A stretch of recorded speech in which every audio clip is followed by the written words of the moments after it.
From Montana's news leader, this is the MTN Noon News.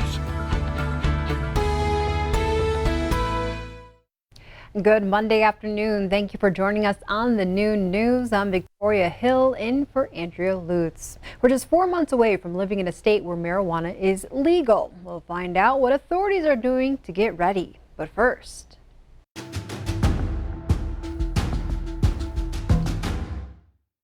we begin this leading look in Missoula, where a man is dead after being shot by Missoula County Sheriff's deputies. Deputies responded to the Southside Road area west of Missoula Sunday evening. The call started as a disturbance involving a man swinging a machete and making threats. A press release states the deputies tried to de-escalate the situation, but eventually shot the suspect. They gave him medical aid at the scene. Then he was transported to the hospital, where he later died. The shooting is under investigation by the Division of Criminal Investigation. Now we go to Afghanistan, where the deadline for the withdrawal of U.S. troops is now less than 48 hours away.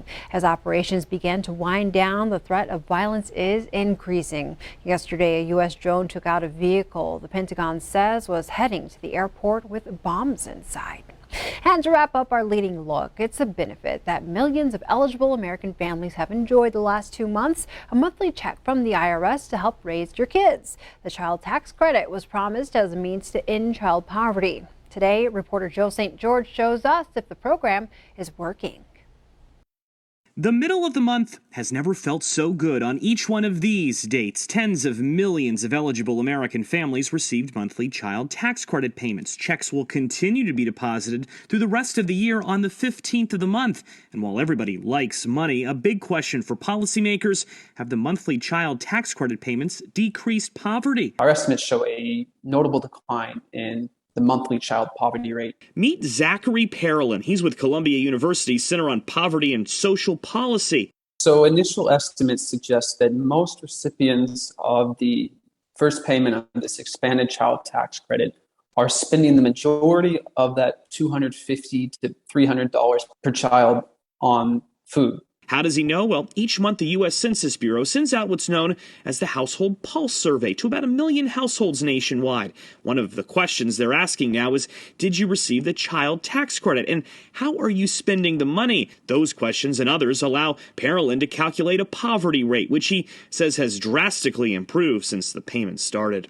We're estimating a reduction in child poverty of about 25%. Columbia University Center on Poverty and Social Policy reports in June, before the monthly checks, the child poverty rate was 15.8%. In July, following the first payment, it fell to 11.9%. That's around 3 million fewer children living in poverty. We're on track to cut child poverty in America in half.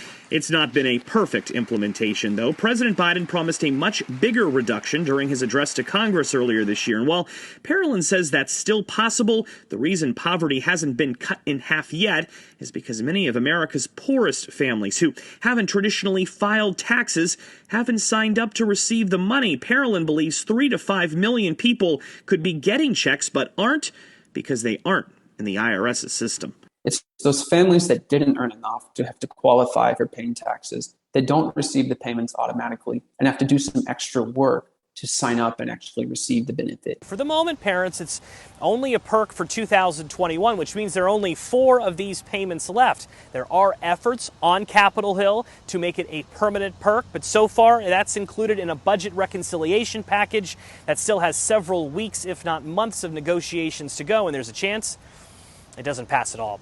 On Capitol Hill, I'm Joe St. George. Well, we start the week off on a warm to hot note. We take a look at those highs today, mainly in the 80s. We'll see some 90s over on the eastern side of the state, rather. Down in northern Wyoming, we could see some 90s as well. A better chance we could see more 90s tomorrow as we'll have this prefrontal heating, especially central and eastern parts of Montana down in northern Wyoming. But let's take a look at the 6 to 10 day temperature trend right down the middle of the region, off to the east near normal. We're leaning more warmer than normal. And then as we get into the 8 to 14 day temperature trend, we're all leaning towards being a little warmer than normal. So we'll take a look at that. Also, there's a chance we could see some severe weather today, but where? Details with the main forecast coming up. Montana already struggles with our rate of drunk driving, and in a few months, the state's new recreational marijuana law comes into play. It will no doubt put more impaired drivers out on the roadways. So how does the Montana Highway Patrol feel about this? And what about the state crime lab, whose scientists will likely see a bigger caseload because of this?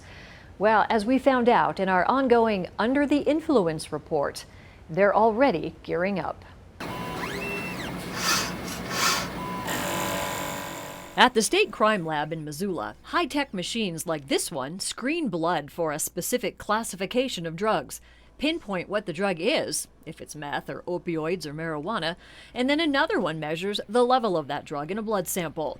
Machines called ELISA, or a gas chromatogram mass spectrometer. Pretty big words, but they are crucial testing tools used all the time in impaired driving cases. The toxicology section receives about 5,400 cases a year, and I would say about 4,000 of those are DUI cases. That's a lot of impaired driving cases.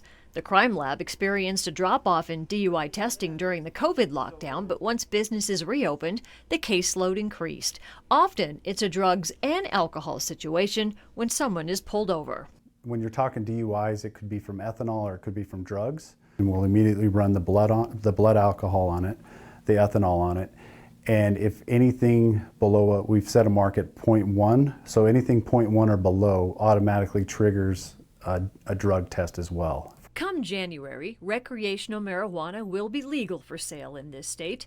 With alcohol, you're considered impaired with a BAC of 0.08.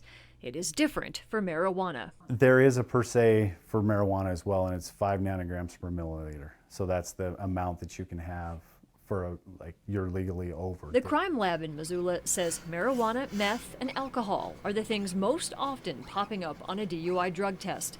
It currently has 8 full-time toxicologists, but recently asked the legislature for 4 more scientists over the course of the next 2 fiscal years.